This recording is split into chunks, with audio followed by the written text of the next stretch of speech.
Graça e paz, amada igreja. Vocês que estão aqui, vocês que estão aí em casa, vamos começar o nosso culto ao Senhor, louvar o nosso Deus que é digno de adoração, de todo louvor, de toda honra. Eu vou começar a deixar aqui um versículo bíblico que está em Lucas 24, Lucas capítulo 24, e versículo 49. Esta é a promessa do meu Pai. Lucas, capítulo 24, versículo 49.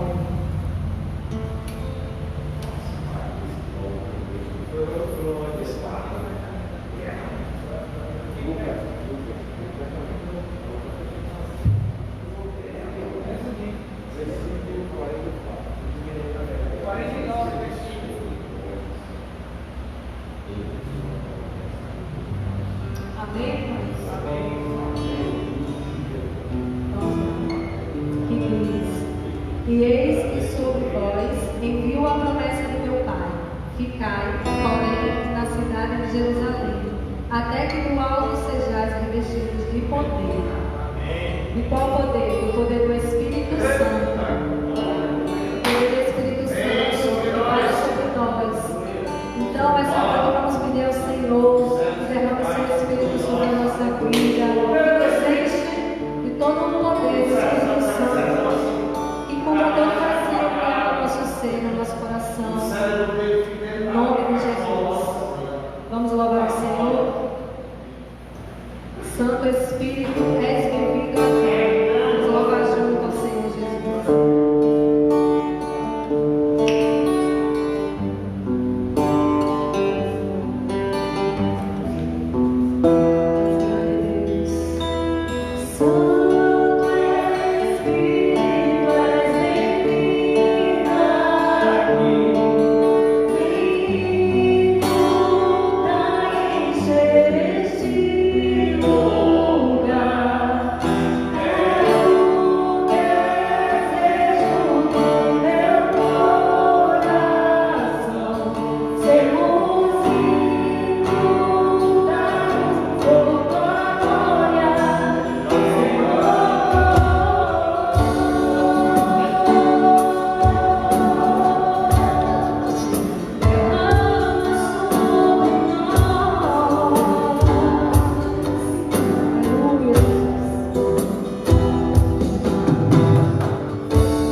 Renova a nossa fé a cada dia, Jesus, em ti, Pai. Oh, Deus, restaura o povo, Jesus. Restaura essa nação, Senhor. Porque tu és poderoso, Jesus. Nos faz assentar, Senhor, no trono, Deus. Está olhando para cada um de nós, né? Aleluia.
Graças e paz a todos, meus irmãos.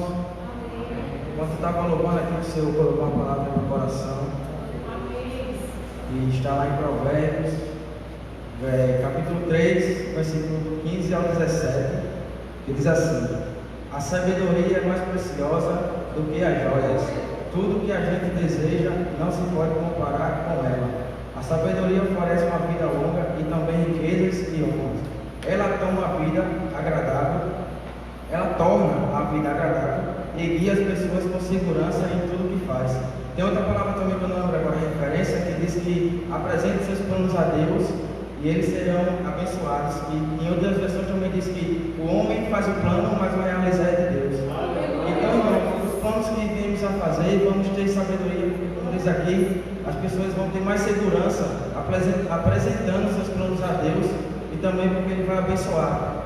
E também ele diz que com segurança em tudo o que faz, e também riqueza e honra, porque em meio a tudo isso que estamos passando no meio dessa pandemia, dessa crise, sabemos que Deus está no controle. Em meio a tudo isso, quando estamos com Deus, sabemos também que estamos em segurança e que nada vai nos abalar, e que Deus vai ter sabedoria em tudo que a gente possa fazer, sempre apresentar ao Senhor. Se for de Deus, Ele vai impulsionar; se não for, Ele sabe o que faz, Ele vê além da gente, Ele vê além da culpa. Amém? É isso que eu queria deixar para os irmãos.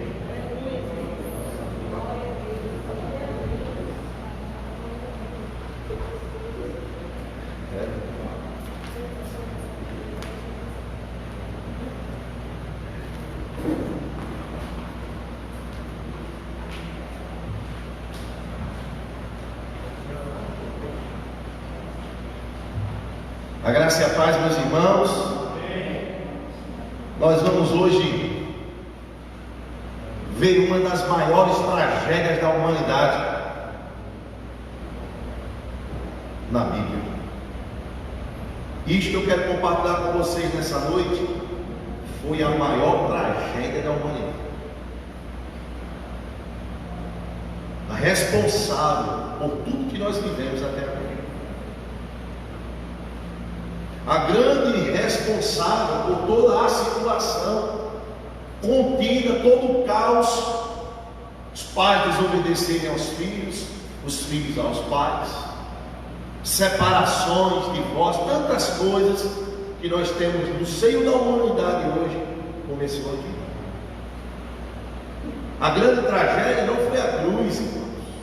A cruz foi a grande salvação. Mas nós temos um relato bíblico que foi a grande tragédia da humanidade. Parece que Satanás, nessa tragédia, ou após dela, ele ganhou uma força fora do normal. E ele começou a coordenar todas as coisas. Não governar, mas coordenar. Alguém já sussurrou aí que eu ouvi Gênesis capítulo 3. Fala comigo aí. Pode ficar sentado mesmo, irmão. Sente, pode sentar.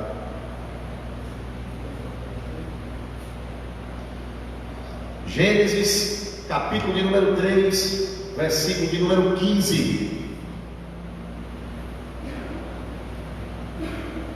Mas nós vamos fazer menção praticamente de todo o capítulo 3. Para não ficar muito extenso, eu quero ler só o versículo de número 15. Todos acharam? Gênesis capítulo 3, versículo de número 15, diz assim. A minha versão ela pode diferenciar um pouco da sua, certo? Mas o sentido é o mesmo. Porém, inimizade entre você e a mulher, entre a sua descendência e o seu descendente. Este lhe ferirá a cabeça e você lhe ferirá o calcanhar. Só até aí ali. Para nós podermos entender o que está por trás desse versículo, se faz necessário ler todo o capítulo. Se faz necessário pegar desde o capítulo 1 e a gente ir discorrendo a leitura do capítulo 1, capítulo 2, a formação do homem, a formação da mulher. Quando estes receberam uma ordem para governar o jardim e tirar a sua provisão de todas as árvores do jardim, exceto de uma árvore que havia sido colocada, a árvore da ciência, do conhecimento do bem e do mal. Eles haviam recebido uma ordem expressa, uma ordem direta de Deus. E depois, num momento, ela se desligou do seu marido e foi ao jardim passear. E ela se depara com esta árvore, e nela havia um ser chamado de serpente, aqui nesta palavra, aonde começa um diálogo com esta mulher, chamada de Eva, e tem um significado de vida. O nome Eva significa vida, embora outras versões tragam como mulher. Mas Eva estava ali e de repente o diálogo começa com uma serpente. E essa serpente provou para Eva, conseguiu convencer Eva de que ela poderia comer aquele fruto e ser feliz, assim como Deus era, e ser sábio, assim como Deus era, e conhecer o bem e o mal, assim como Deus conhecia. E ela tomou aquele fruto, comeu aquele fruto, e a narrativa diz que ela ainda deu para o seu marido. A partir do momento que Adão come, os olhos deles são abertos, e eles começam a ter consciência, melhor dizendo, ciência do bem e do mal. Quando eles se veem nu, eles se sentem constrangidos, pegam algumas folhas de figueira, cozinham aquelas folhas de figueira e se cobram. Como era de costume, toda a tardinha Deus ia visitar a sua criação. E Deus, passeando pelo jardim em direção ao próprio Adão, a narrativa diz que ele, ouvindo os passos de Deus sobre o jardim, ele se escondeu por trás de uma das árvores. E Deus começa a apresentar-se para o primeiro homem da humanidade, não como nós o conhecemos, porque nós conhecemos o que é um Deus soberano, um Deus onisciente que sabe todas as coisas. Adão não. Por isso que Deus pergunta, como tem uma canção infantil que diz que não dá para brincar de esconde-esconde com Deus. Mas parece que era essa a realidade. Deus disse: Adão, onde é que tu estás? Como se Deus não soubesse. Mas nós temos que entender que Adão não sabia o que era onisciência. Adão era o primeiro homem, Adão não estava sabendo de nada. Eram os primeiros contatos, eram as primeiras coisas que estavam acontecendo. Inclusive, o tema central do livro do Gênesis é a origem de todas as coisas. Então essa era a origem de um relacionamento de Deus com a sua criatura, de um pai para com o filho. E neste primeiro relacionamento aconteceu a maior tragédia que poderia acontecer para toda a humanidade: a quebra da aliança com o próprio Deus.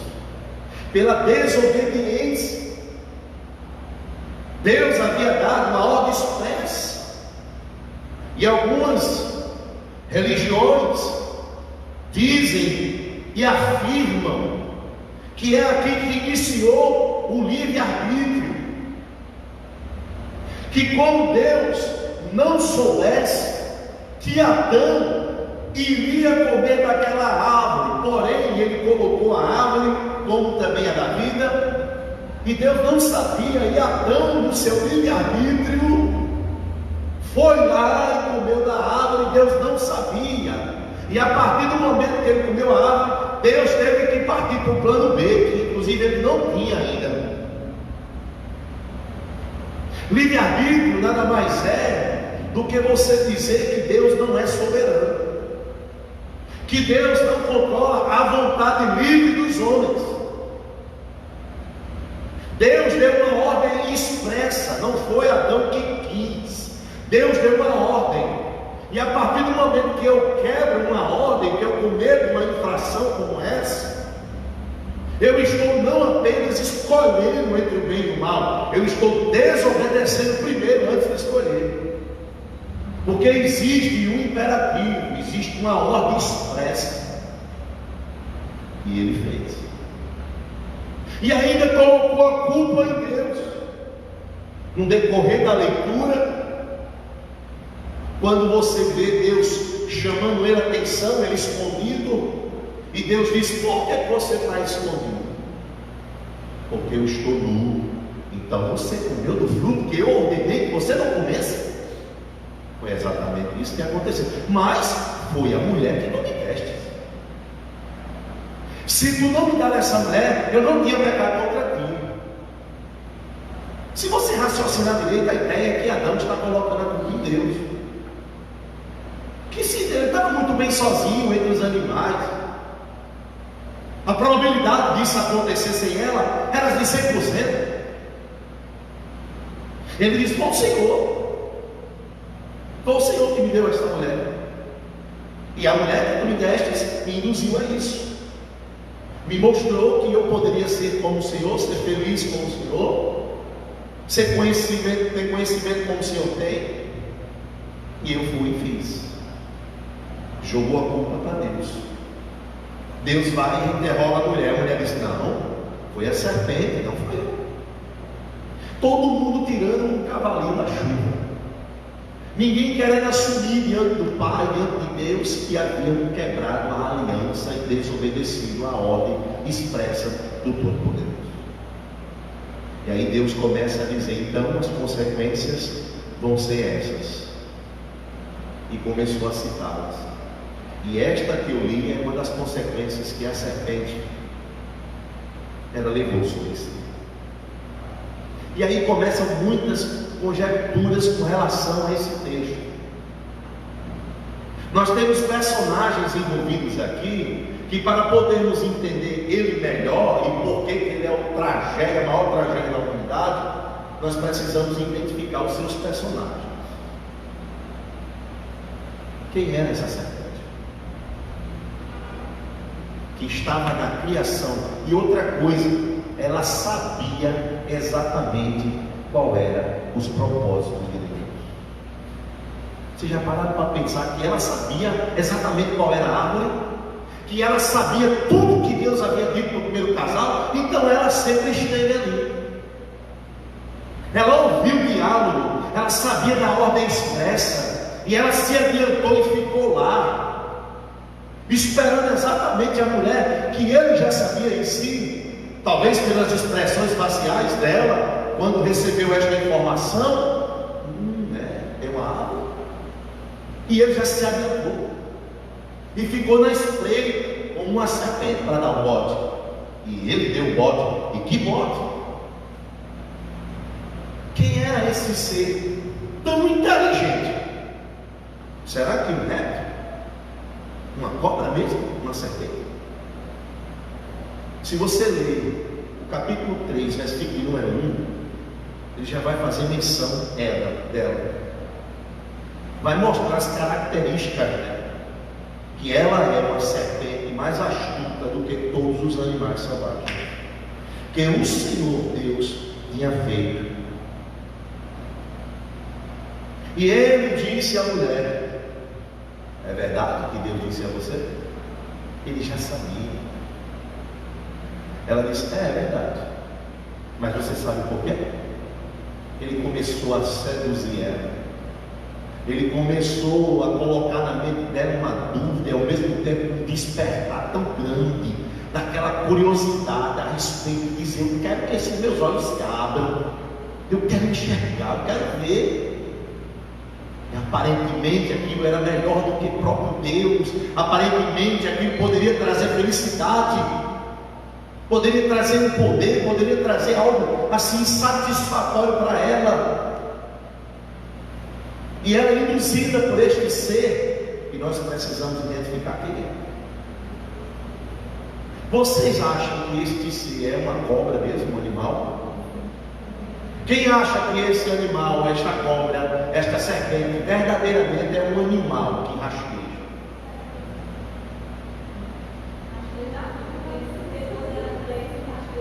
Isso. Mas será que era um animal? Eu já vi pessoas falando e respeito a opinião que a cobra, a serpente, ela não era como esse ser que nós temos hoje. Ela poderia ser ereta assim como nós.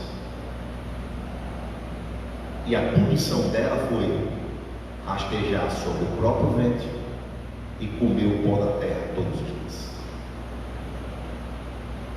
A partir daí ela perdeu os braços e as pernas, se debruçou no chão e até hoje é este animal que nós conhecemos. Existe um pensamento que era exatamente isso. Existe um outro pensamento também que Satanás, ele encarnou numa serpente, possuiu ela, e ele foi lá, e através da boca da serpente ele falou. Existem vários pensamentos, mas é necessário a gente pensar um pouco também, e em seguida analisar a própria Bíblia para que a gente tenha uma resposta satisfatória. O que mais intriga é saber que ela não tinha medo nenhum daquele animal.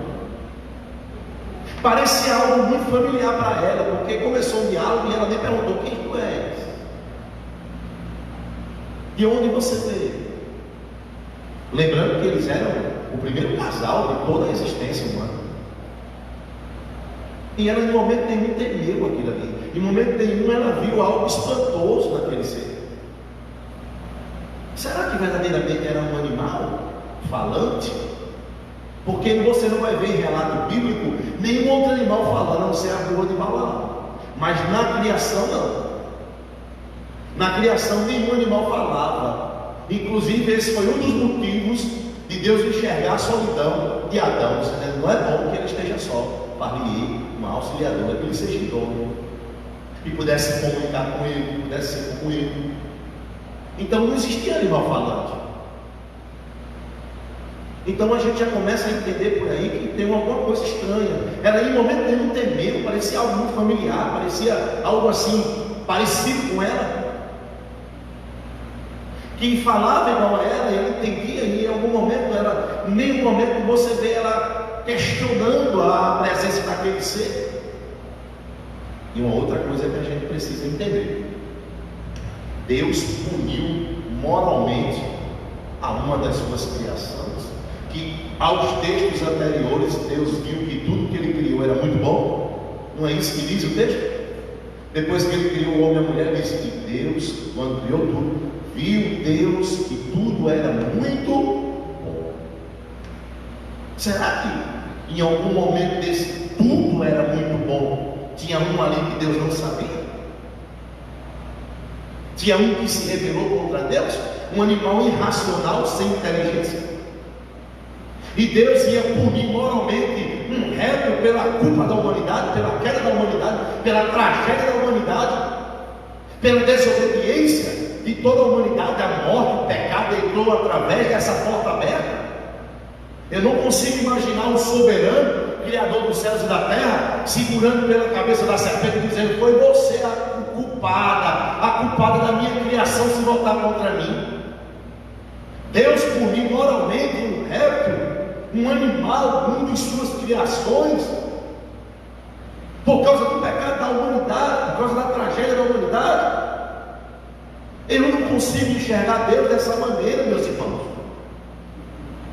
Eu não consigo enxergar Deus dessa maneira. Tinha que ser algo muito mais superior do que uma simples serpente.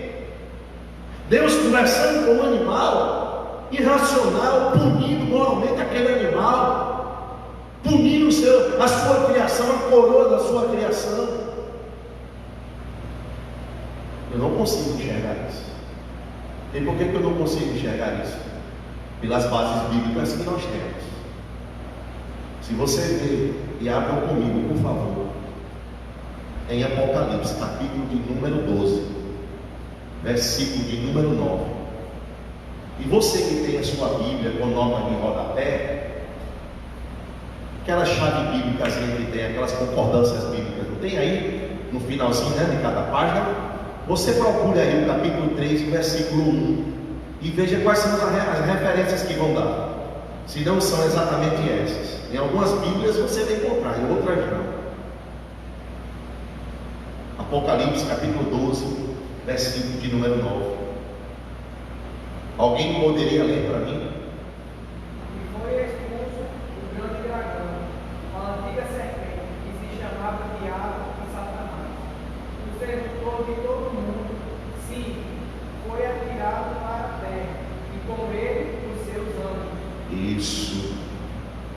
A antiga serpente, que é o diabo e Satanás, o sedutor de todo o mundo. Apocalipse capítulo 20, versículo de número 2.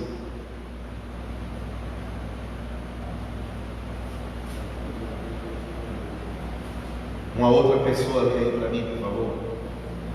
Ele agarrou o dragão, aquela velha porta que é o diabo com Satanás, e o amarrou por 1000 anos. Então o anjo jogou o diabo do abismo e trancou o seu à porta, para que ele não enganasse mais as nações até terminar os 1000 anos. Isso. A mesma referência sobre este ser, não é verdade? A versão de Caio, como era mais linguagem de hoje, ela vai dizer aquela velha serpente. A antiga serpente está se referindo a quem? Você vai ver em algum outro texto bíblico esta serpente?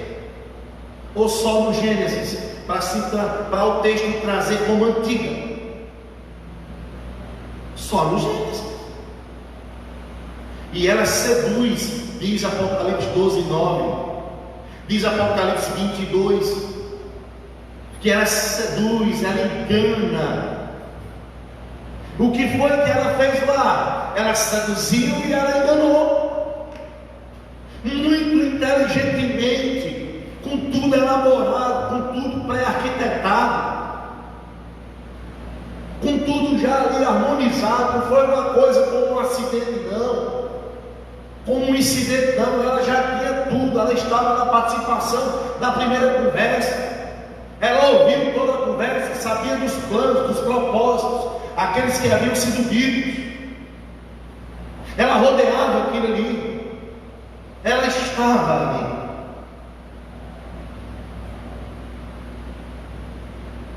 Se você ver João 8,44, João 8,44, o Evangelho de João, capítulo de número 8, verso de número 44. Jesus também vai trazer uma expressão aqui que vai embasar isso que nós estamos falando. 8,44 de João. Vou ler aqui para vocês, na minha versão. Vocês são do diabo, que é o pai da mentira, que é o pai de vocês, melhor dizendo, e querem satisfazer os desejos dele. Ele foi assassino desde o princípio. Essa palavra princípio aqui é a mesma palavra que você encontra no Gênesis, arque. É a mesma palavra. Princípio aqui, quando Jesus Cristo fala sobre princípio, se a palavra for arque, ele está se referindo não ao início, como começou agora, é o princípio, começou agora, não, ele está se referindo ao início de todas as coisas. Quando ele usa essa palavra, para quem lê, entende que ele está se referindo a uma criação, entende que ele está voltando lá para o Éden, no seu pensamento, para a criação de todas as coisas. E Jesus Cristo acusa algumas pessoas que estavam ali debatendo com ele, que eles eram filhos dele, por causa do que praticavam a mesma mentira com a qual ele se utilizava. E ele era assassino desde o princípio, do arque, e jamais se firmou na verdade, porque nele não há verdade. Quando ele profere mentira mentira, fala no que lhe é próprio, porque é mentiroso e pai da mentira. Capítulo 3, versículo 1, quando mostra a astúcia da serpente, que ela era mais desenvolvida do que os demais animais selvagens, está fazendo referência à sua inteligência, está fazendo referência à sua capacidade, e a palavra denuncia que lá ele está, que ele era homicida em algumas versões desde o princípio, que nele nunca houve verdade, ele nunca se firmou na verdade, e ele seduzia e enganava, que foi exatamente o que este ser fez. Com isso, trouxe maldição para toda a humanidade. Com isso, trouxe consequências gravíssimas, que Paulo vai dizer lá em Romanos, capítulo 5, versículo de número 12, se eu não estou enganado. Alguém abra aí para mim, por favor. Romanos, capítulo 5, versículo de número 12. Consequências trouxeram, aliás, consequências foram ali naquele momento expostas, coisas horrendas.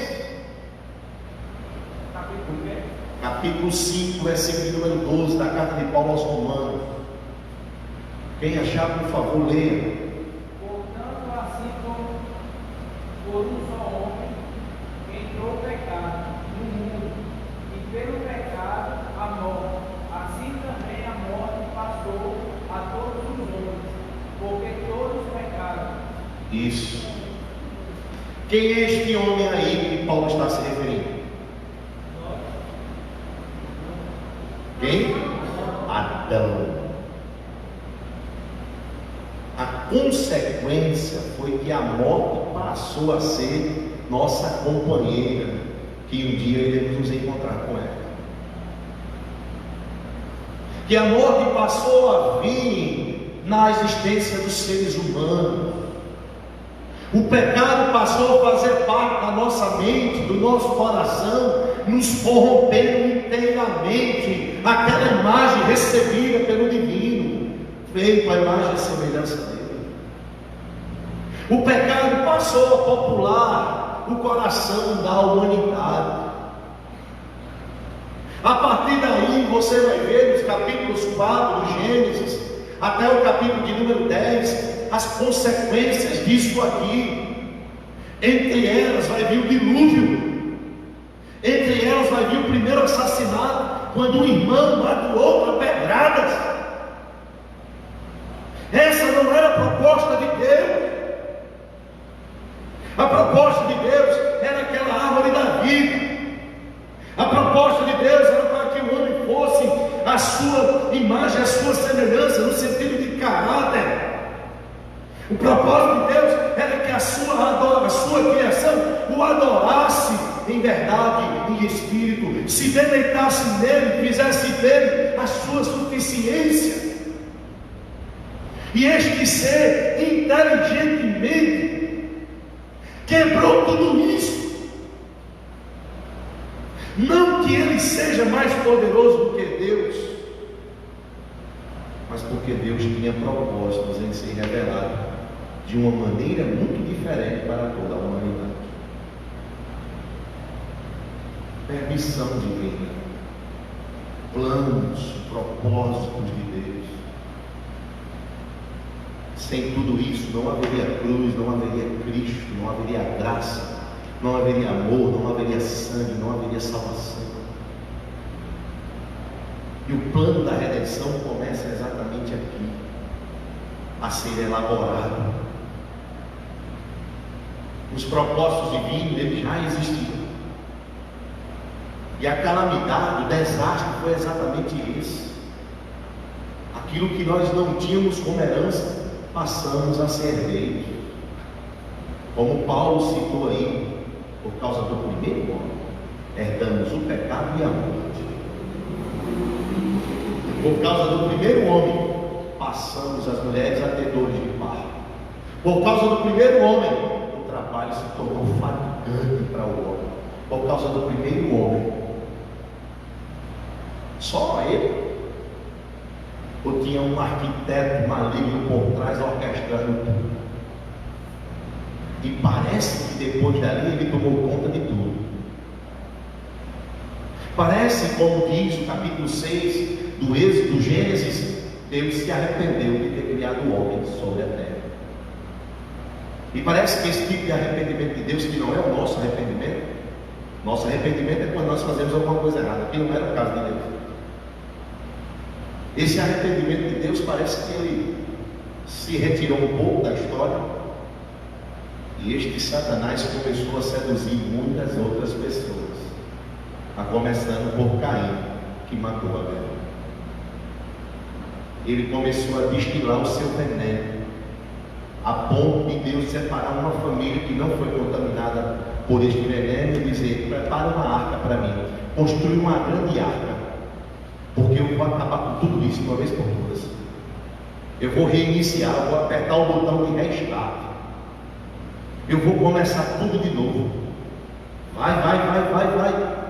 E ele construiu, e Deus fez aquilo que chamamos de arca de Noé. E Deus trouxe o dilúvio, e o dilúvio dissipou todo o veneno da terra. Aquela sedução não entrou na arca, porém ela já estava dentro dos homens. Ele não entrou na arca, ele não penetrou na arca, mas a sedução já estava no coração dos homens que estavam dentro da arca. Porque quando Deus mandou o dilúvio lavou o homem da terra, mas não lavou o coração do homem. Quando eles saem da arca, começa tudo de novo. Começou a popular tudo de novo. E com essa grande população que vinha crescendo, começou de novo o pecado tomar conta do coração dos seres humanos. E começou, irmãos. Depois veio Babel, depois veio muitas outras consequências, depois veio muitas outras realidades que a gente vai vivenciando no Gênesis.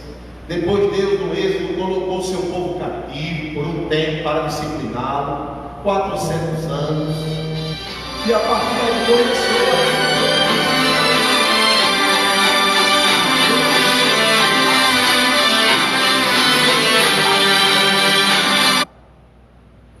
começou exatamente por aí.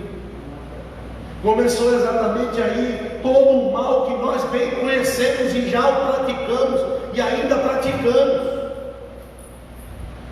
que nós não conseguimos nos libertar dele totalmente. Ainda existem raízes no nosso coração deste ato inicial, no princípio de tudo. Ainda nós somos reféns, ainda nós somos vítimas. E essa serpente continua a seduzir muitas e muitas pessoas. Só que eles foram expulsos, mas saíram de lá com uma promessa. E esse texto que eu li, capítulo 3, verso 15, é exatamente a promessa com a qual o primeiro casal saiu daquele jardim e da presença de Deus. Infelizmente, Deus falando nas minhas palavras: em vocês não dá mais para recuperar tudo isso, mas da mulher virá um descendente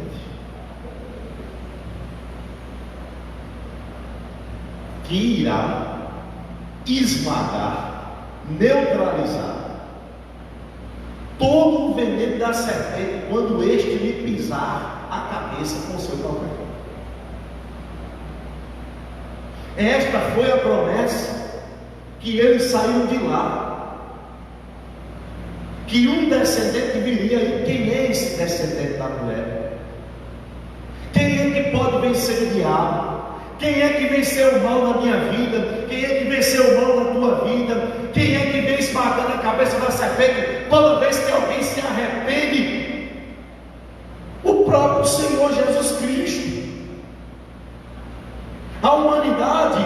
passou a ter esperança no maior desastre dela. E é isso que eu acho lindo na pessoa de Deus. Deus mostra a catástrofe, Ele faz questão de registrar todo o mal, mas ao mesmo tempo Ele começa a encher o texto também de graça, e a sua graça começa a ser revelada, e os seus planos começam a ser revelados, e o seu propósito começa a ser revelado. E o propósito era que esse descendente viesse, e o propósito é que esse descendente fosse Deus conosco, e o propósito é que esse descendente fosse o Salvador, o restaurador, aquele que ia reorganizar toda a criação. Veio daí também. Veio daí também. E nós aqui contribuímos para que isso acontecesse. Em que aspecto? Quando nós, ao ouvirmos a palavra de Deus, conhecemos a verdade, nos arrependemos, e aquele ser que seduziu Eva, nos seduziu também, agora teve a sua cabeça esmagada, porque eu aceitei Jesus. Jesus veio como se faz numa floresta, quando alguém é picado por uma serpente e está a quilômetros de distância do primeiro pronto-socorro, a pessoa que está acompanhando, se tiver alguém, diz que o primeiro momento para salvar a vida daquela pessoa é colocar a boca no ferimento e puxar o veneno. Você coloca ali a boca, puxa o veneno e cospe de fora. Foi exatamente isso que Jesus fez conosco. Só que o veneno ele não cuspiu, ele tomou sobre si todas as nossas dores, toda a nossa enfermidade.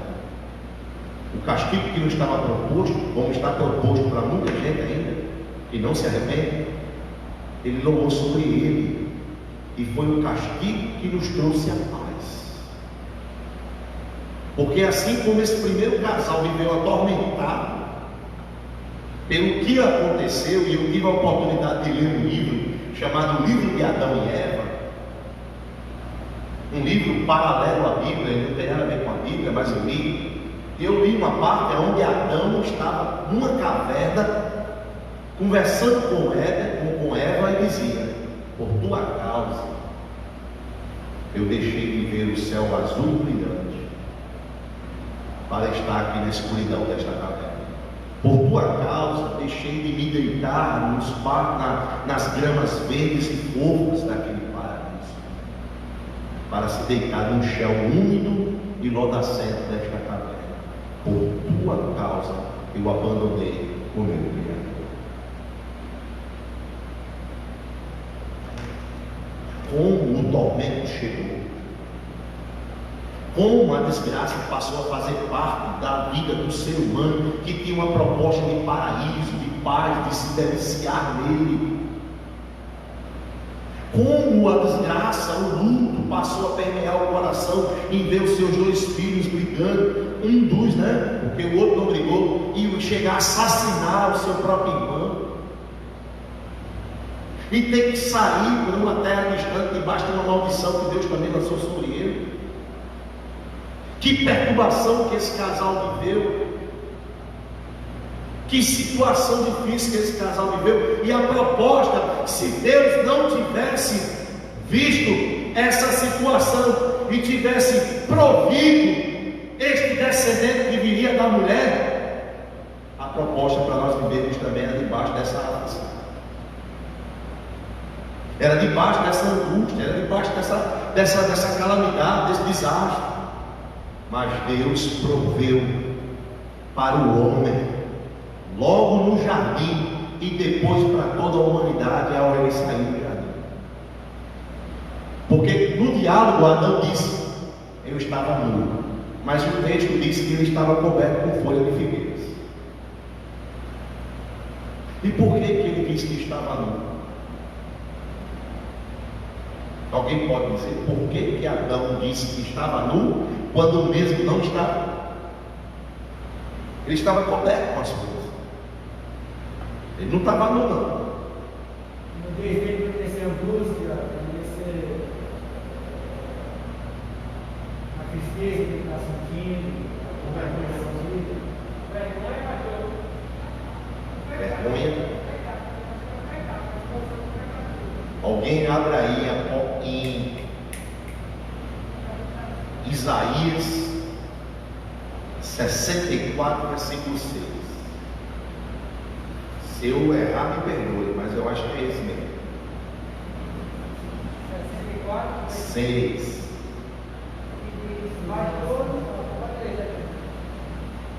Todos nós somos como um mundo, todas as nossas injustiças como o fraco de imundícia. Isso. Todos nós caímos como uma folha, e as nossas culpas como um vento nos arrebata. Toda a nossa justiça, ele falou aí, foi? Ou trapo de imundícia. Eu já falei aqui o que é um trapo de imundícia. Já alguém lembra o que é um trapo de imundícia? Nos nossos dias hoje é um absorvente que uma mulher descarta naqueles dias. É muito sujo isso, porque a mulher está botando para fora toda a impureza. Aquilo é sujo, é podre. As nossas próprias justiças, em tentarmos nos justificar do erro cometido, em vez de confessá-los, como diz Provérbios 28, não passa de trapo de imundícia diante de Deus. Por isso que Adão continuava nu, porque as folhas, em tentar encobrir e se esconder por trás de uma árvore, partiu de Adão e não de Deus. Se Cristo não nos justificava, Romanos 3, 23 a 27, sendo Ele o justo e o justificador de todos nós, aquilo que nós tentamos fazer para com Deus não passa de maquiagem, que uma hora ou outra da primeira chuva vai borrar. Por isso que Deus pegou e fez uma vestes para ele de peles de animais, porque aquelas folhas simbolizavam esse trapo de imundícia, simbolizavam a justiça do próprio Adão. E quando ele chegou, ele disse: eu estou nu, ainda com as folhas penduradas. Ele se sentia nu diante de Deus, irmãos. Se Cristo não nos justificar, a gente sempre vai se sentir com vergonha, a gente sempre vai se sentir inapto, a gente sempre vai se sentir inapropriado até para orar e conversar com Ele, porque nós temos coisas a confessar a Ele e não confessamos e tentamos maquiar isso. Quando, por exemplo, temos mágoa no nosso coração contra o nosso irmão, nós estamos colocando árvores na nossa frente se nós não formos lá nos retratar. Quando eu não estou sendo obediente a Deus, quando eu não estou andando em obediência a Deus, eu me conformo com isso, eu tenho outros caminhos com isso, e não um caminho direcionado por Deus. Eu estou colocando árvores e folhas entre eu e Deus. Se você não fizer o que a palavra de Deus manda, você está justificando a si próprio. Não foi eu que errei, foi ele. Então ele que ganha. O princípio de Mateus 18 é totalmente diferente. Se lembrares que tem alguma coisa, vai lá e se retrata com teu irmão. Como eu mandei esses dias aí falando do amor, que nós participamos de um grande banquete do perdão que Deus nos deu. Banquete da graça. E às vezes a gente não quer dar migalhas a ninguém, quer perdoar quem nos fez. A partir do momento que eu não pratico isso, eu estou tentando justificar o meu próprio erro. E o pior ainda, é um erro que eu estou cometendo contra a própria palavra de Deus. É um pecado inimigo, com requintes de crueldade. Por quê? Porque eu estou preferindo o mundo dentro de mim do que a santidade que Deus quer que eu viva. É essas folhas que representam isso. É esta árvore que representa isso. E, infelizmente, muita gente constrói árvores e cozinham folhas, em vez de se apresentar e receber de Deus as vestes brancas, manchadas no sangue do Cordeiro. Para estas aí, nós temos que reconhecer como Ele: eu estou nu e continuo nu, porque o que eu fiz é errado e ainda não tinha assumido. Aí Deus proveu as vestes para ele e disse: mas vá-se embora daqui. E Deus proveu para nós o Cordeiro, o descendente da mulher, que iria nos dar as vestes manchadas em seu próprio sangue. Esta é a promessa, e nela nos gloriamos. Como Paulo diz: se eu tiver que me gloriar em alguma coisa, eu vou me gloriar na cruz de Cristo. Esse menino que foi predito aí, ele veio exatamente em resgate e pegou esse diabo, essa serpente, Satanás, essa trindade maligna, e pisou na cabeça dela, mostrando o seu senhorio, chupando da minha vida e da tua vida todo o veneno que um dia fez parte da nossa existência. Neutralizou completamente as ações de nós ficarmos fora do paraíso. O paraíso nos é proposto por causa da descendência da mulher. O paraíso só é possível por causa da descendência da mulher. Viver para Deus e com Deus só é possível por causa da descendência da mulher. Essa profecia se cumpriu. E nós estamos aqui em caminho de volta para o paraíso. Aleluia. Pastor, eu acho que essa promessa que não fez é para sucumbir na tristeza. Porque a gente está pensando no sofrimento de Eva, depois que pegou e viu que foi para Deus, mesmo o Senhor falando para ela no paraíso, passou a morar. Ela não se entendeu. Numa caverna.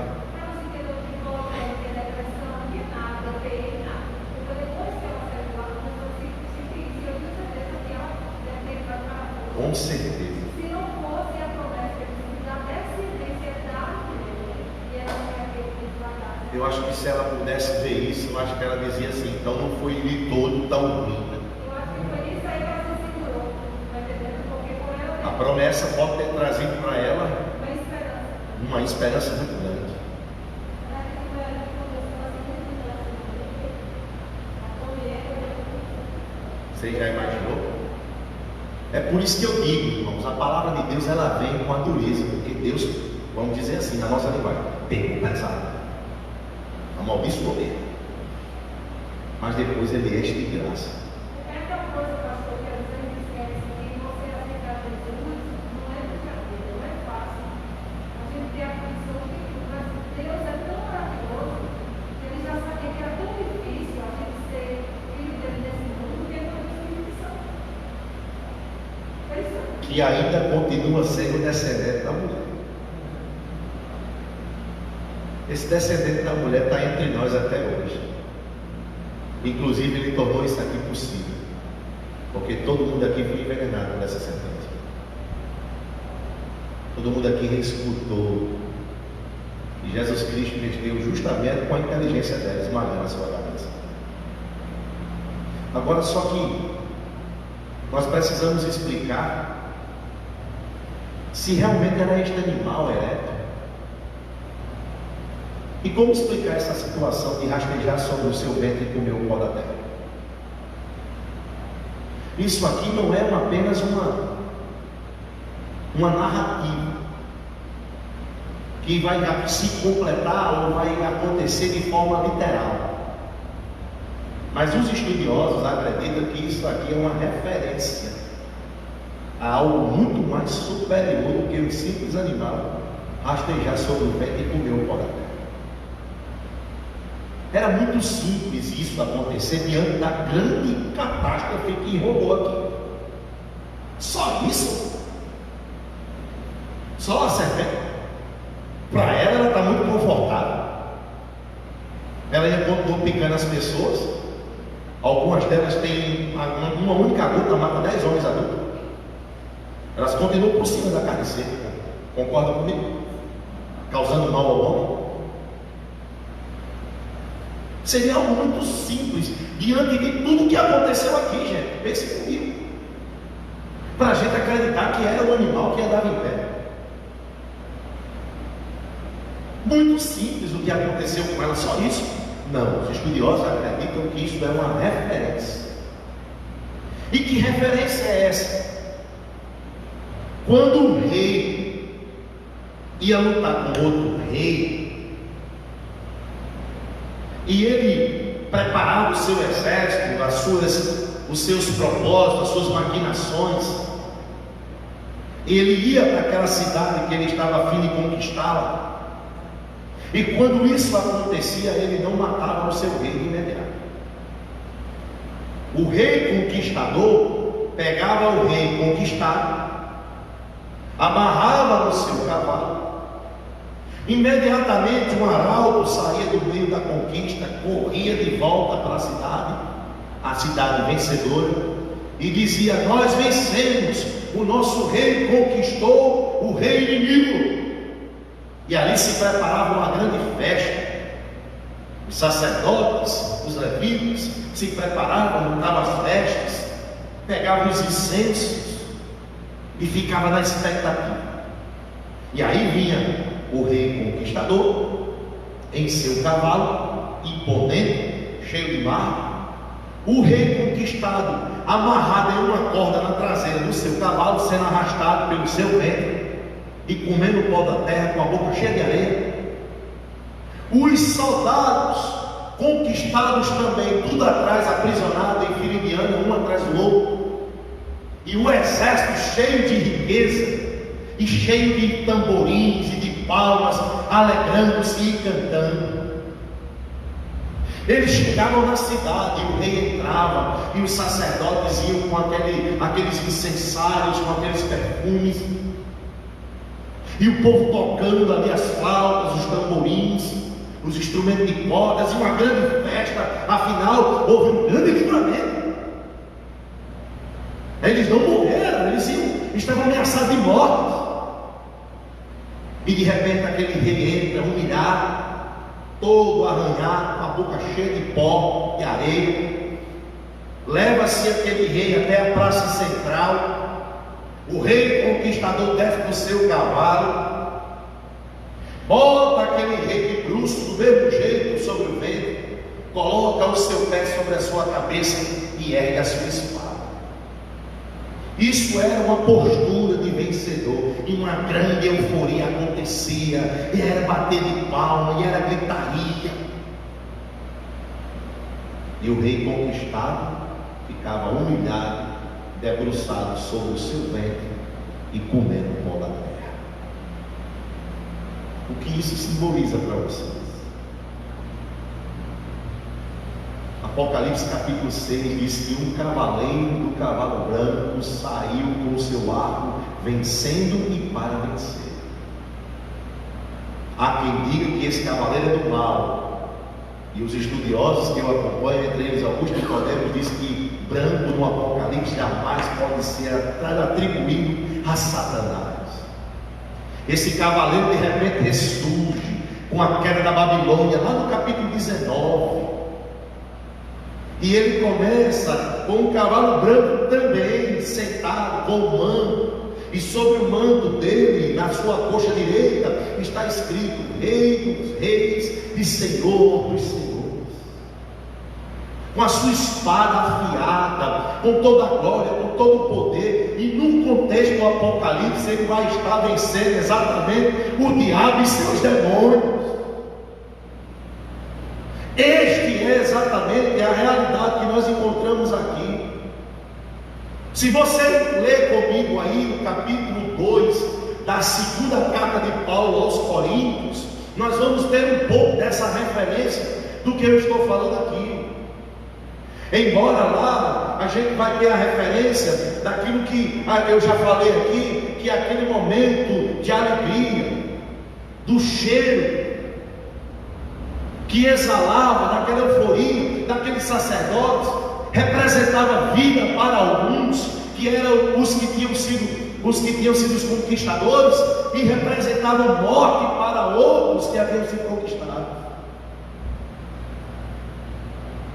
E lá diz que nós exalamos o doce perfume de Cristo,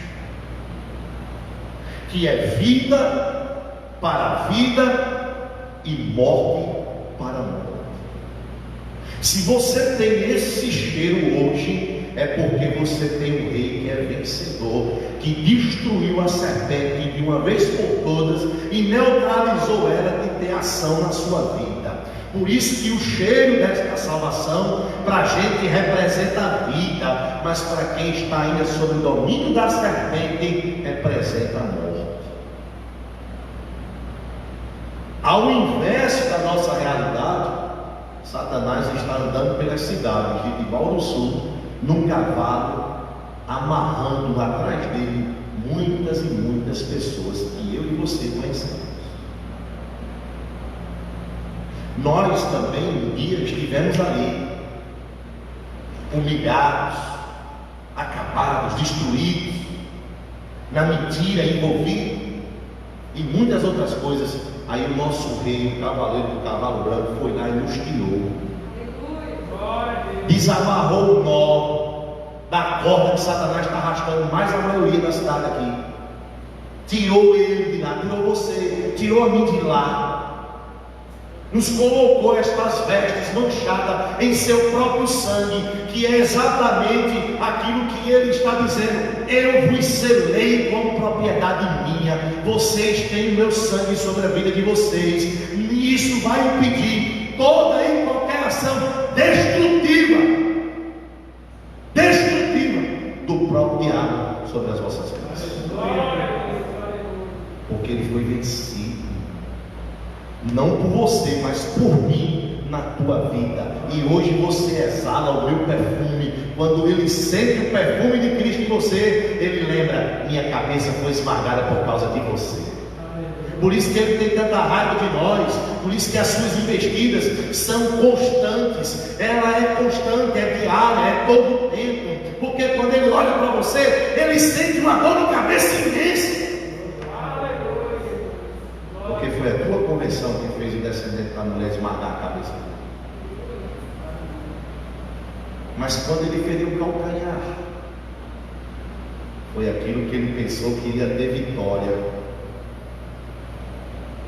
Quando Jesus Cristo estava na via sacra, exatamente por causa do nosso veneno, sendo humilhado, cuspido com câimbras, asfixias, dores incessantes, sensação de abandono, uma nuvem negra encobria ele na cruz. Deus o deixou ali, e ele diz: por que o Senhor me abandonou aqui? Por que o Senhor me deixou aqui? Ele podia descer dali, ele podia chamar 10.000 dos anjos para livrar ele dali. Tanto que um dos endemoniados que estava ali, aquele preso que estava junto dele, disse: tu não é Deus? Tu não é o Filho de Deus? Tira-te desta aí, tira da gente aqui também. E ele calado, não falava nada. A única coisa que ele falou foi: eu tenho sede. E uma esponja embebedada em vinagre foi a boca do mestre. Depois ele começou a dizer: por que o Senhor me abandonou? Tudo isso por causa do veneno, irmãos, que ele não cuspiu. Ele teve que beber um cálice cheio de veneno. Tanto que ele pediu para que aquele cálice fosse adiado, ou passasse dele, que ele não bebesse. Mas por amor de nós, no Getsemane, numa das mais titânicas de todas as batalhas, ele está recuperando esse momento aqui que havia se perdido. Esse momento aqui que essa serpente maligna de amor havia prevalecido sobre a criação. Ele está no Getsemane reconciliando todos nós com o nosso Criador. Por Por isso que no final, pela terceira vez, ele disse: se não é possível passar de mim esse cálice, então que eu beba, porque essa é a tua vontade. E ali foi o ferimento no calcanhar, que não era mortal, porque havia uma pedra que foi rolada no terceiro dia, e ele saiu daquela tumba, porque o visitante daquela tumba era temporário, era só de 3 dias a sua hospedagem. E ele ressuscitou no domingo glorioso, cheio de poder, e desce até os seus discípulos e chega e diz assim: todo o poder foi me dado nos céus e da terra, por isso eu vos envio. Quando ele diz isso, ele está dizendo: eu vos envio debaixo desse poder, para que vocês façam discípulos, para que vocês vão tirar esses que estão amarrados na traseira do cavalo de Satanás, assim como eu tirei vocês, e vocês possam ensinar a ele a palavra, ensinar a guardar tudo aquilo que eu vos ensinei, e em seguida batizar a eles em nome do Pai, do Filho e do Espírito Santo. O desastre agora nos forneceu o paraíso de volta. E eu gosto de Max Lucado quando ele diz assim: nós iremos voltar a dar voltas com Deus no paraíso, porque o rei foi conquistado. E o texto que Caio leu prova isso de Apocalipse 20, versículo 2, que ele foi colocado em algemas e foi lançado no abismo, porque o nosso rei saiu e conquistou a nossa vida, tirando-nos das garras do próprio Satanás. Por isso que, se nós tivéssemos que perder toda a Bíblia, eu queria que esse texto fosse preservado, porque ele é o fundamento de toda a Bíblia. E aqui, irmãos, era o que eu queria compartilhar com vocês. Sabemos que nós estamos há alguns dias, precisamente 2 dias, de nós comemorarmos essa vitória do Rei Vencedor aqui mesmo nesse lugar, comemorando através da Santa Ceia, aonde nós vamos relembrar tudo isso, e vamos estar aqui com a graça de Deus, e o Rei Conquistador entrando com o Rei Vencido até aqui, ó. Simbolicamente vai descer com ele até aqui, e a gente dando glória e aleluia, glória e aleluia. É aquela euforia tomando conta, e o Rei Vencido atrás do cavaleiro, do cavalo branco, rastejando sobre o seu ventre e comendo o pó da terra. E aí Jesus vai colocar seu pé direito sobre a cabeça dele e vai erguer a sua mão furada e vai dizer: foi isto aqui que deu a vitória a vocês. E a gente apenas vai festejar e se alegrar na presença desta grande verdade bíblica que salvou as nossas vidas. Louvado seja o Senhor, porque conhecemos a isso.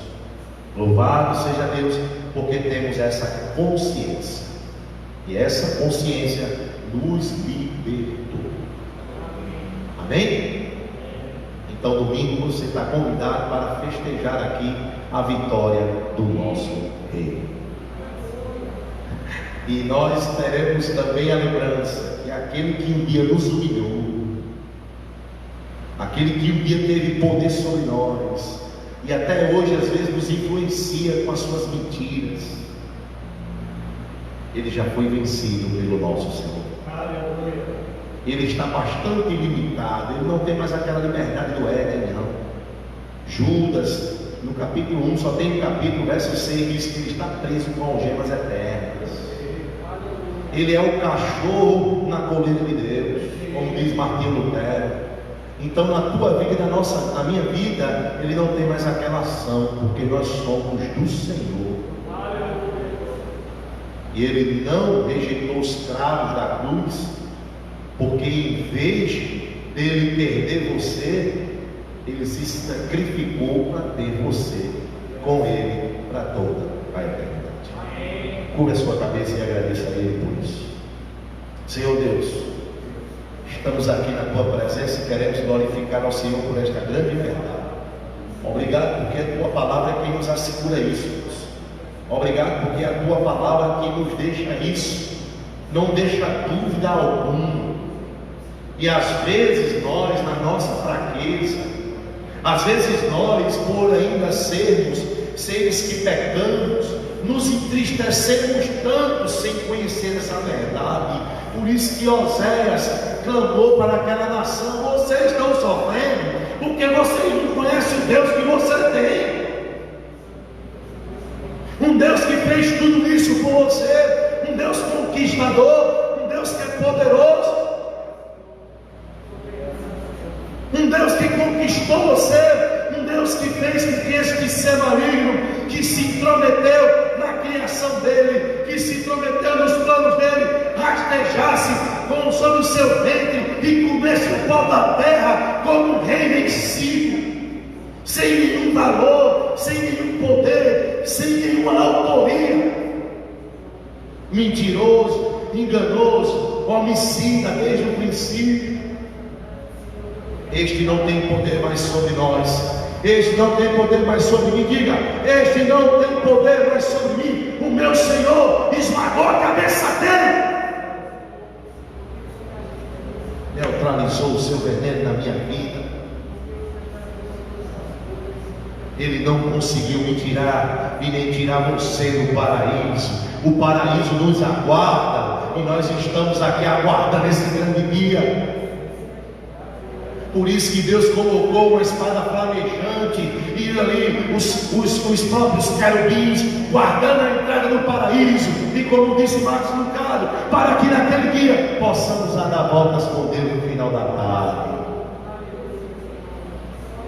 Imagine você agora, na sua pequena capacidade de enxergar as coisas eternas e espirituais, mas agora volte a sua cabeça para este grande momento. O grande encontro não é Geraldo Azevedo, é o Ramalho, Zé Ramalho, é o seu Valença, não. O grande encontro vai ser quando o Criador chamar a sua criação de volta para casa. Aí sim vai ser um grande encontro onde nós iremos chorar, nos alegrar neste grande dia, porque o nosso conquistador, ele vive. O nosso conquistador, ele esmaga a cabeça da serpente toda hora. E eu louvo a Ti, ó Senhor, porque Tu me conquistaste, porque Tu me resgataste, porque Tu tiraste de mim esse veneno avassalador que acabou com os prazeres de Eva e de Adão. Mas como disse a irmã Anaína, ela ainda pode ter uma esperança que no ventre dela, da sua descendência, viria aquele que esmagaria a cabeça da serpente, que fez com que ela perdesse tudo, que fez com que ela perdesse o prazer de estar na presença de Deus e se deliciar naquele belíssimo jardim. Mas essa sua descendência nos proporciona esse jardim de volta. E nós estamos aqui felizes e alegres, porque eu e os meus irmãos fomos conquistados por esse Rei, que ao mesmo tempo que é poderoso, que é forte como um leão, ele também é manso e meigo como um cordeiro. E o seu olhar meigo, com o qual ele olhou para Pedro depois da negação, ele também olhou para nós, um olhar de piedade, um olhar meigo, um olhar de serenidade. Quando nós estávamos negando ele, quando nós estávamos distante dele, aí ele veio como justo e justificador, e os nossos trapos de imundícia passaram a ser brancos e alvos como a neve. Louvado seja o Teu nome, Senhor. Que verdade eterna, Senhor. Que confiança que nós temos nessa noite em saber disso. Que os nossos trapos de imundícia passaram a ser brancos como a neve. Pelo vermelho do teu sangue, pelo derramado do teu sangue, Senhor. Nós somos aqueles que iremos vencer a grande tribulação, como diz a tua palavra. Quem são esses que vêm a grande tribulação? São aqueles que mancharam as suas vestes no sangue do Cordeiro. Estes somos nós, ó Deus, que ainda não possamos viver para esta grande tribulação, mas nós já estamos vivendo essa tribulação no mundo e já estamos vencendo todas elas, ó Deus. Obrigado por tua igreja. E obrigado por nos mostrar essa verdade hoje. Quem sabe tem a gente aqui precisando saber disso. Quem sabe isso não é o tônico para a alma de alguém aqui nesta noite. O tônico que vai fortalecer e vai poder se dizer nesta noite: o Senhor conquistou tudo por mim. Por isso é que eu não consigo conquistar mais nada. Eu só tenho que perseverar. Você não precisa conquistar, porque tudo está consumado, tudo foi conquistado. Mas persevere na confiança, persevere em ida até o jardim celestial, aonde os ladrões e os malfeitores também entram, aonde aqueles que pecaram a vida inteira também entram quando eles reconhecem o Senhor da cruz. Ainda que seja no último dia, como aquele empregado que foi trabalhar, ia trabalhar um dia e recebeu o salário de um mês, e os outros que tinham trabalhado um mês disseram: não é justo, este trabalhou apenas um dia e recebeu como nós. Aí Jesus disse: é justo sim, porque sou eu que dou o salário, sou eu quem pago o salário, sou eu que dou a vida eterna, é o dom gratuito de Deus.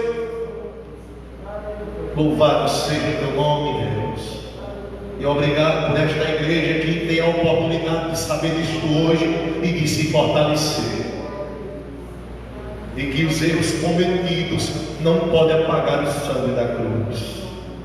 Não pode, ó Deus amado, restaurar a cabeça esmagada. Porque o calcanhar teve que ser ferido. E que ferimento, para que nós pudéssemos ser sarados. Nos leve em paz debaixo dessa verdade. Continua falando com o teu povo ainda no sono. Como diz o Salmo 127, que o Senhor cuida dos teus filhos enquanto estes dormem. Cuida deles e fala com eles profundamente, mostrando essa revelação, mostrando esta verdade, trazendo confiança ao seu coração, para que amanhã, ao despertarmos, nos despertarmos mais forte do que quando dormimos. É assim que eu te oro, Deus, e eu te peço no nome de Jesus. Leva-nos em paz debaixo desta verdade. Amém. Deus te abençoe, meu irmão. 19 horas no domingo estaremos aqui para celebrarmos este grande momento. Deus abençoe sua vida em nome de Jesus. Valeu, Célio. Deus te usou profundamente para falar conosco através do Espírito, viu? Fica na paz, que Deus te recompense.